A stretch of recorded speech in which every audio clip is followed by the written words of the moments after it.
C'était très glauque, personne ne comprenait ce qui se passait, et moi non plus d'ailleurs. Moi j'ai compris assez vite que c'était un piège à con, parce que la position où il m'a mise pour être interviewée n'était pas du tout celle qu'on m'avait dit que j'aurais, c'est-à-dire qu'en principe je devais être toute seule. Et puis quand j'ai vu qu'il y avait Alain Prost, j'ai dit là il y a quelque chose qui... Mais Ardisson ne peut pas être dans la combine, c'est pas possible. Ou alors où est-ce que je suis? Alors là ça devient affolant. Et quand j'ai vu que je passais après Joe Star, là j'ai vraiment compris que j'étais dans un piège à con. Et je me suis dit, mais là, je ne sais plus qui est qui et qui fait quoi. Et je n'avais qu'une possibilité, c'était de dire toute la vérité, le plus vite possible, et le plus de choses possible. Et surtout, essayer d'aller directement à balancer le plus vite possible pour me protéger. C'est une question de vie ou de mort, quand même. Hein. Donc, je n'avais qu'une seule stratégie, c'était filer droit, ne dire que la vérité, et la plus extrême vérité, et... avec des choses qui n'étaient pas du tout programmées pour être dans une émission de variété, bien entendu, puisqu'on m'a déplacée et qu'on m'a mise au milieu d'un truc où vous avez vu un montage. Donc c'était les extraits les plus hallucinés d'une interview qui faisait 28 minutes. Et ça, je ne sais pas combien ça a duré au final, mais un quart d'heure je pense. Donc c'était un montage qui était fait véritablement pour qu'on ne comprenne rien, sinon qu'éventuellement j'avais pété les plombs et que j'étais une cinglée paranoïaque. Sans compter que la rumeur est partie avant même que j'ai fait cette émission, et que tout ça a fait qu'il y avait une espèce de complot qui a été, sans compter l'affaire Schuller elle-même. Déjà ça, moi j'avais pas compris. Encore une fois, ma manière de faire, pour une fois, elle m'est bien retombée sur la gueule. 10 heures du soir, un jeune garçon que j'ai connu quand il avait 12 ans, sonne chez moi en me disant voilà, j'ai pas de fric, je peux pas rentrer à Paris. Diego, qui habite le palier en face, donc m'a foutu dehors, on s'est engueulé, j'ai une chaussette, j'ai pas de manteau, et j'ai pas bouffé, et je sais pas où dormir. Mais Antoine, tu te fous sur le canapé, où il y a une chambre d'amis qui est là, il n'y a pas de problème. Il reste là pendant 10 jours, et il part chez sa mère. Et chez sa mère, il va aller dénoncer son père. Eh bien, qu'est-ce que j'en sais? Et je m'aperçois après qu'on l'a mis chez moi exprès, qu'il a dénoncé son père exprès, que les deux se sont domiciliés chez moi à l'ambassade de Suisse. Didier Schuller, que je n'ai jamais vu de ma vie, qui m'a traîné dans la merde en disant que j'étais dans une secte, que j'avais poussé son fils, qui venait chercher son fils, le tirait des griffes d'une folle qui avait poussé son fils à le dénoncer. Mais qu'est-ce que c'était que ces histoires? Donc en pareil cas, j'ai une stratégie. Je fais comme la sole, je me mets au fond, j'attends que ça passe, et le jour où ça me passe à portée de main, et c'est dans pas très longtemps, le jour où ça me passe à portée de main, alors là il ne faut pas m'approcher. Puisque le père et le fils ont demandé tous les deux à être chez moi, domiciliés à Genève. Bien entendu, contre mon accord.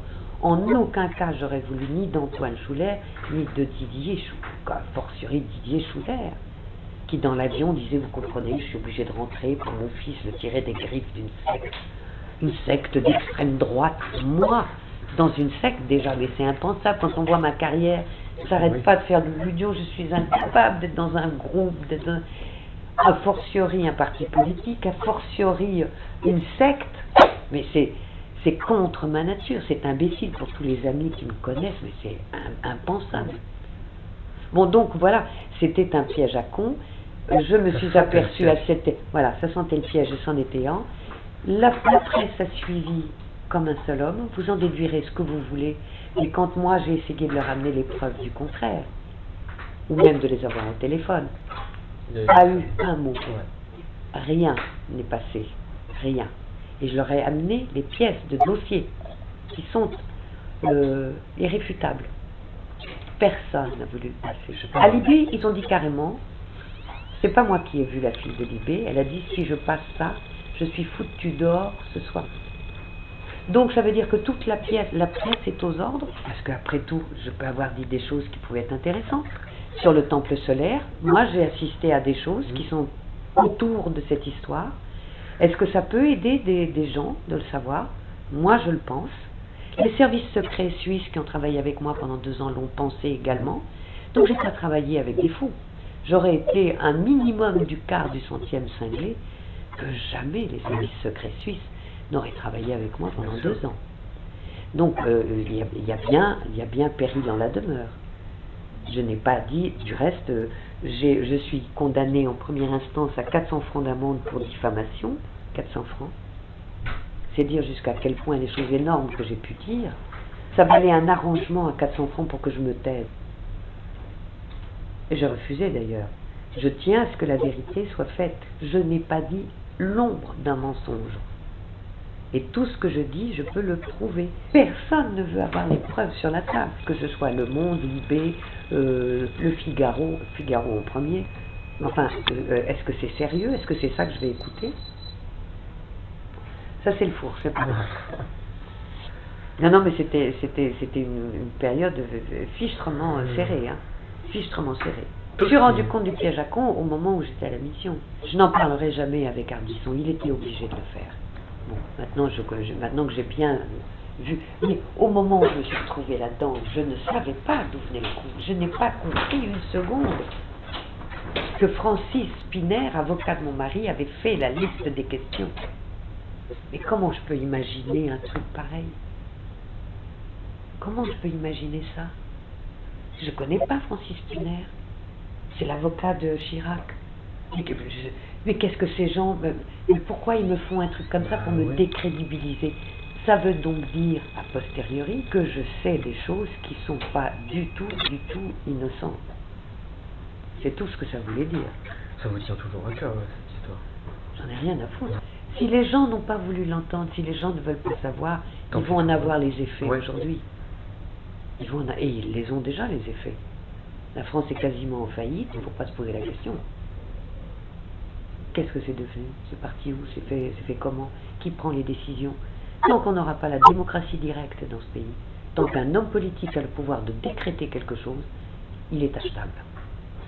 C'est aussi bête que ça. Et quelquefois, il est acheté. Donc c'est tout ce que j'avais à dire. Hein. Je pense que maintenant tout le monde est assez malin et peut voir les résultats. S'ils veulent savoir, ils ont qu'à me poser des questions, je leur répondrai comme je fais à tout le monde. D'ailleurs, je le dis à tout le monde. Toute personne qui veut savoir, je lui dis ce que je sais. Il y avait de quoi avoir peur. Il y avait en plus le fait que j'avais peur physiquement. Je ne sais pas ce qui est devenu Karen Mulder. C'est la même histoire. Elle parlait des mêmes personnes. Sauf qu'on l'a coupé carrément. Alors on lui a fait faire un petit disque pour la tamponner, et depuis, donc elle sait que si jamais elle dit quoi que ce soit de ce qu'elle avait envie de dire à ce moment-là, elle aura un sort encore plus misérable que celui qu'elle a en ce moment. Donc elle a tout intérêt à s'écraser, voilà, c'est tout. Mais elle a fait une tentative. Elle a fait une tentative. Et elle en a payé ce qu'elle en a payé. On l'a amusé, on lui fait en faire un disque, une promo, un truc. Mais attendez, alors tout le monde est dans la combine? Vous répondrez vous-même. Évidemment. Mais moi, personnellement, je n'ai pas l'ombre d'une terreur. Il est évident que de se balader en métro et en patinette n'est pas le moyen le plus normal de se déplacer. Donc mais c'est imparable. Quelqu'un en patinette sur un trottoir en sens interdit, en relève, je vais casser les genoux. Ma patinette, elle a une force inouïe, elle est en acier, ça fait extrêmement mal. On m'a brûlé ma voiture, portière ouverte, toit ouvrant ouvert, mois de décembre, arrosé d'essence et cramé complètement. C'est avertissement au propriétaire. La prochaine fois, c'est toi qui es dedans. On a intérêt à faire attention. On a intérêt à regarder à droite et à gauche quand on sort pour savoir si on est suivi, pourquoi on est suivi, faire des mains courantes, j'en ai fait je sais pas combien. Donc je suis prudente, mais pas du tout affolée. Pas du tout, mais pas du tout. Pas du tout. Ça me laisse totalement froide. Et je suis d'un énorme courage physique. Donc voilà, pour m'impressionner ou pour me déstabiliser, il faut vraiment se lever mal. Et c'est vrai que quand on ne comprend pas une situation, pourquoi ce monsieur Schuller, qui sort de je ne sais pas où, va dire que je suis dans une secte d'extrême droite? Mais qu'est-ce que c'est ce truc? Ben bien évidemment, toute cette histoire était montée pour me décrédibiliser. Moi, ça veut dire donc que j'ai en main des choses qui sont extraordinairement importantes. Au jour d'aujourd'hui, ça n'a plus d'intérêt que je le dise. Le mal est fait. Et il fallait me décrédibiliser. Voilà, l'ordinateur m'a été dérobé par Canal+. Ils m'ont dit, on a des spécialistes pour aller rechercher parce qu'il faut des trucs, comme c'est un ordinateur très ancien qui date de 75, 85, je sais plus. Donc il faut aller chercher. Je m'en foutais, j'avais déjà les copies. Et je voulais voir ce qu'ils allaient en faire. Donc qu'est-ce qu'ils ont fait? Ils ont parti avec, j'ai plus jamais eu de nouvelles. Donc Canal+, ça va, je sais qui c'est. Et j'ai eu Yves Boisset qui est venu me voir au Canada, récemment, hein, pour me faire dire des choses. Et puis il a fini par me dire qu'effectivement il travaillait pour Canal+. Je dis bon, ça va, donc c'est pas la peine. Donc on voit qu'à tous les niveaux, tout le monde est au courant. Je vais impressionner personne. Mais personne ne parlait. Bien entendu, ils ont un intérêt à ce que personne ne parle. Et qu'on soit obligé d'avoir des mesures drastiques parce que le gouvernement n'a pas assez d'argent pour payer les agios des dettes que l'on a. La dette de la France est colossale. Un des pays les plus riches du monde, on est au 14e rang aujourd'hui. Qu'est-ce que c'est que cette histoire? Où est-ce que c'est passé? Enfin, c'est évident. Il y avait, il n'y a plus. C'est bien aller quelque part. Alors c'est exactement ça que je disais. Et qui en profite? Et quelle est l'organisation? Parce que là, il s'agit d'une secte. Quelle est l'organisation qui organise ça? C'est aussi bête que ça. Alors bon, bien entendu, il fallait me faire passer pour folle, il fallait me décrédibiliser, c'était simple. J'ai été à 2 doigts d'être mise en examen. Toutes les semaines, j'étais chez un juge. Non, mais ils m'ont emmerdé comme c'est à peine permis. En espérant que j'allais faire une dépression nerveuse. Mais ils me connaissent ou quoi? Ils m'ont vu. Mais c'est ridicule. Mais c'est vrai que très souvent, j'ai eu peur de me retrouver au trou, carrément. Bon, au jour d'aujourd'hui, là, c'est en train de revenir, où finalement les tribunaux, les uns après les autres, se rendent compte qu'il y a des pièces effarantes dans mes dossiers. Il y a des pièces effarantes. Pourquoi personne ne bouge? Alors je pense qu'il ne pourrait pas dire le quart du centième de ce que j'ai dit là. De toute façon, c'est pas la chose. Oui, mais bon, voilà, donc voilà l'explication. Je suis très loin d'être folle, mais très loin. Qu'une solution, c'était effectivement balancer. Au moins qu'on ne me retrouve pas anonymement avec une crise cardiaque, soi-disant, et une étiquette au doigt de pied. Je veux dire, si jamais il m'arrive quelque chose, vous saurez. Donc déjà ça m'a concerné en vie. Bon, cela dit, je peux toujours craindre un accident d'avion, un accident de train. Je peux toujours... voiture, on a essayé 5 fois. J'ai même été poursuivi par un hélicoptère dans un champ. Et il y avait 3000 personnes qui regardaient. Et tout le monde a cru que je tournais un film.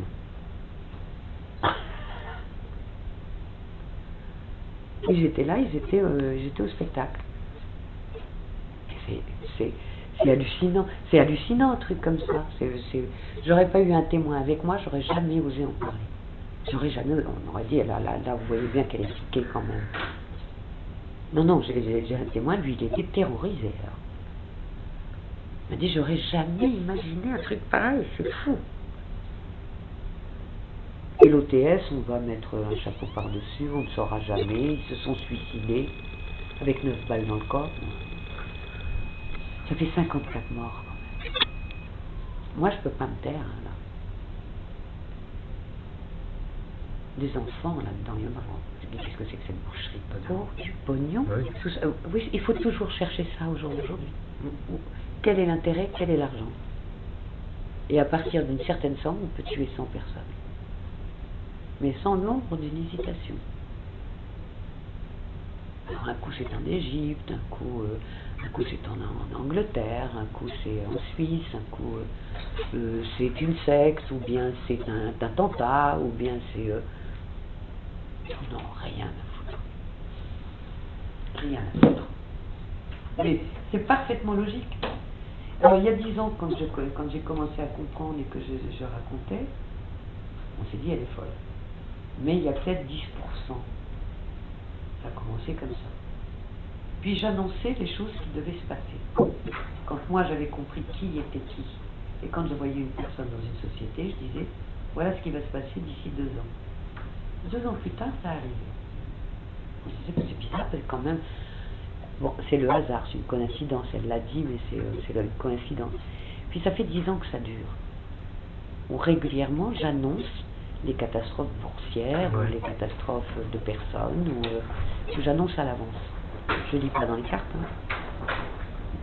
C'est tout simplement à partir du moment où je vois 3 personnes qui sont autour d'une société ou autour d'une personne, je dis celui-là, il en a pas pour longtemps. Moi je me suis posé la question à un moment donné aussi, j'ai été en Suisse et je dis attends, il faut faire des trucs parce que ce qui m'arrive est tellement hallucinant que je dois, même moi je me suis posé la question en me disant je dois rajouter ou je dois faire des connexions qui n'ont pas lieu d'être. Donc j'ai fait tous les examens possibles et imaginables. Il m'a dit, ma pauvre madame, vous êtes anormalement normale. Vous êtes anormalement les pieds sur terre. Ce que vous voyez, vous le voyez, ce que vous comprenez, vous le comprenez. Ça m'a fait du bien quand même d'aller pouvoir en parler à des gens qui ne m'ont pas prise pour une folle. Ça fait un sprousse de tous les diables, parce que à mon procès, j'ai convoqué le chef des services secrets suisses, qui est une personne tout à fait anonyme, qui ne doit jamais apparaître. Donc je le cite en nom. Et je lui demande de venir témoigner de l'interrogatoire qu'il m'a fait passer. Il est venu? Pas encore. Mais ces 4 collaborateurs sont venus. Pour dire qu'effectivement, on avait travaillé ensemble pendant 4 ans. Et vous faites pas peur? Mais pas du tout, je préfère savoir la vérité et savoir qui est qui. Ce qui m'étonne, c'est que les gens n'aient pas peur de ne pas comprendre ce qui se passe autour d'eux. Ils ne comprennent pas.